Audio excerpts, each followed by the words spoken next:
Stats Canada is releasing new figures this morning on Canada's labour force. Hayley Woodin with Business in Vancouver is joining us now with more. And Hayley, we have some new jobs numbers this morning. That's right. Nationally, the economy added more than 300,000 jobs in the month of March, up from February. Pretty balanced between full-time and part-time positions, and it actually puts the country within 1.5 percentage points of where it was pre-pandemic in terms of jobs. If we take a look at some of the numbers for British Columbia, our province added 35,000 jobs in the month of March.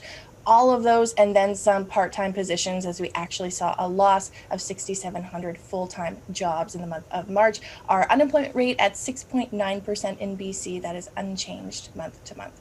All right. Another story you're following today has to do with the mortgage stress test. Changes are being proposed to it, but what would that mean for home buyers? It would mean that Canadian borrowers who are not putting down a 20% down payment would have to show that they could afford a mortgage that is either 2 percentage points above their mortgage rate or 5.25%, which is notably higher than the test that is currently being used. That's tied to the Bank of Canada's benchmark 5-year rate, and that sits at 4.79%. The banking regulator is calling this a proactive measure to ensure that anyone borrowing during the pandemic would be able to afford higher interest rates, which inevitably will come as we move beyond the pandemic. The proposals are open for comment now until May 7th, and any changes are slated to take effect June 1st. All right, and I guess in turn that could end up maybe slowing down the hot housing market that we're seeing right now if the changes are approved.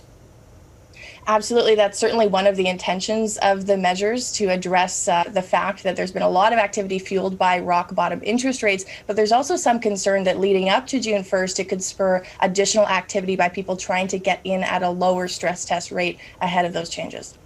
Hayley Woodin with Business in Vancouver on this Friday morning. Thanks, Hayley. Thanks, Sonia.